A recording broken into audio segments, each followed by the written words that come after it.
Hi there. I'm so glad you're here. If you're here, you probably have a protective parent who thought maybe this video would be helpful. So, a little bit about me. I am a researcher and I've been an advocate against any kind of coercive control since the age of 19, and I'm a protective mom. I have two children who were coercively controlled. So I've done a lot of research about what happens to children and the experiences of living in a household with a coercive controller. It's not easy. It's really difficult. And I want you to know first and foremost that you are not alone. Sad, but it happens a lot. It happens way more than it should. And second of all, I want you to know that this is never, ever your fault. So there's three things I want to cover in this short video. One is what is coercive control? Two, like who are coercive controllers? And three, what happens to us when we're coercively controlled? So one, what is coercive control? Simple, really. It's when someone exerts power over us. And they do this in a variety of ways. So power over us, what does that mean? It could be the bully on the playground. It could be a coworker who, you know, doesn't help you with the work and puts you down. It can be certainly someone in your family, right? And so it can be a boyfriend or a girlfriend. Lots of different ways it shows up in our life. I think it's the foundation of all oppression, including racism and classism, when people treat people differently because of maybe how much money they have or how much money they don't have. That's classism. So there's a variety of ways that it shows up. Sexism, when we treat people differently based on their sexual identity. Why is it that we do that? It's typically because someone is trying, or a group of people are trying to have power over us, okay? So that's coercive control. It shows up a lot, unfortunately, in relationships. And part of that is the society we live in. We live in a society where there's a belief, an old-fashioned belief, but it's been around forever, that, maybe one gender or one person should have power over another. And that's not to say that all coercive controllers, by the way, are men. It's not true. But the belief system that one person should have power over another certainly makes it much easier for men to be in that position.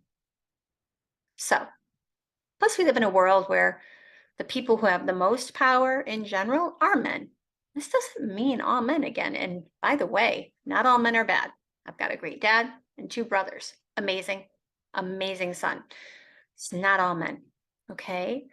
So that's coercive control. Who are coercive controllers? Well, they're people who probably grew up in a family where they weren't loved unconditionally.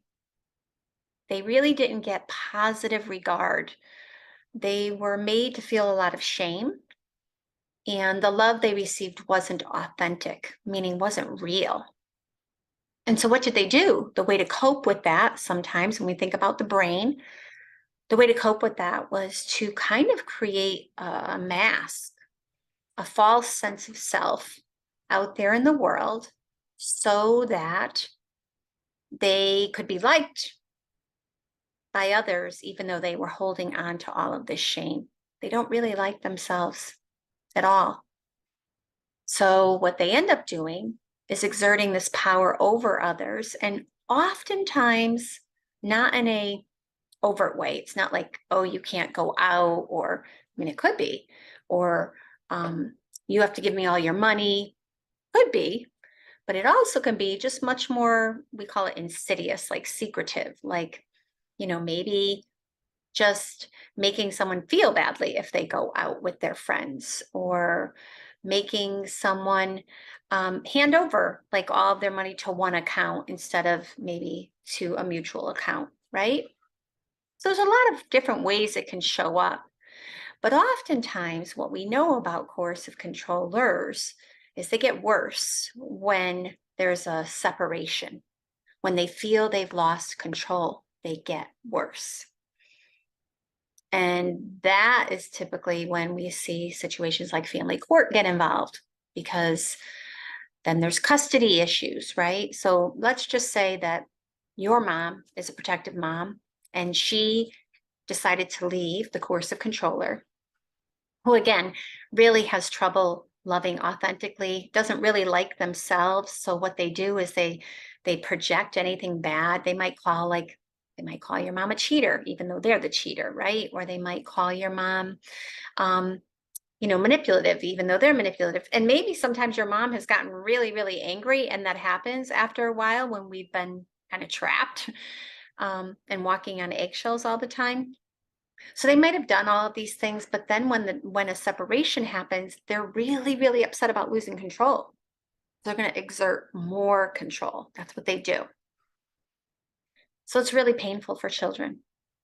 Really painful to watch this, to have been living in it in the home before the separation, to know there was something not right. I'm asking you to think about that gut feeling you've had when things just did not feel right. Okay? That's not wrong. The gut feeling is not wrong. So that's how coercive controllers, that's who they are. And so what happens is they don't, again, love authentically. Never a child's fault. But they almost use the child as a weapon to hurt the other parent, because this way they can control the other parent through the children. So again, never ever your fault, but it's so painful for you, and it puts you in a trap. Puts you in a trap. So what does this mean? How do we react to this? Well, oftentimes our brain is so stressed out, so stressed out. And the thing is a lot of people don't even notice this is happening, right? It's happening to you, but do you even notice it's happening? Do you even know what's really going on? Especially when children are much younger, they don't even really recognize it. How could they? They're children, right? And so what happens is we do get dysregulated. I want you to think about like a wolf in a den with you. What's your response? You've got to save yourself, right? So sometimes you become dysregulated and angry and reactive. You're just so, well, first of all, feeling unsafe, but second of all, so angry about it. So angry about it. It makes perfect sense that you would be that angry. And so sometimes that anger comes out onto the coercive controller, the wolf, and other times it might even come out to maybe a therapist or the protective parent, whoever your protective parent is. It might come out onto them because finally you can let go of all of that stress in your body, finally. And so who are you going to let it out on? You might let it out at school with somebody at school. You might let it out with a partner. If you're old enough to have a boyfriend or a girlfriend, you might let it out on your parent, protective parent, because again, it's this feeling of where am I safe? I'm so tired. I'm so exhausted. Which brings me to a fourth point that I actually didn't say I was going to discuss, but I think it's important. This is a significant betrayal. To realize that a parent is not who you expect them to be.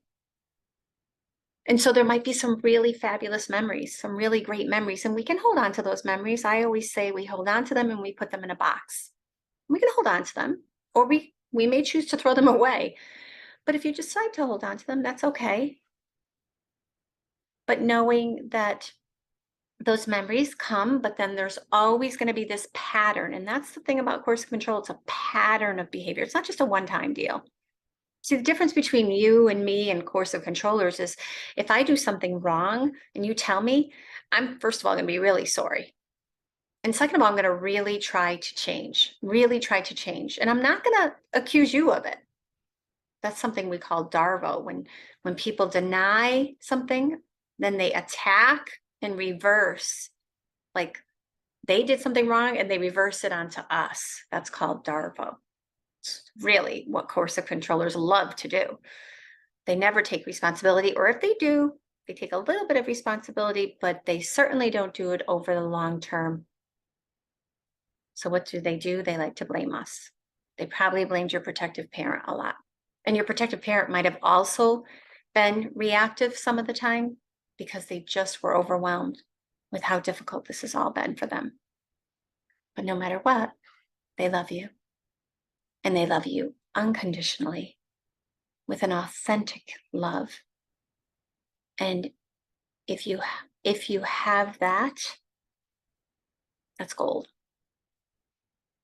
So this is all so challenging. Again, never your fault. It's a huge betrayal. You're not alone. And there's a world of people who are on your side supporting you.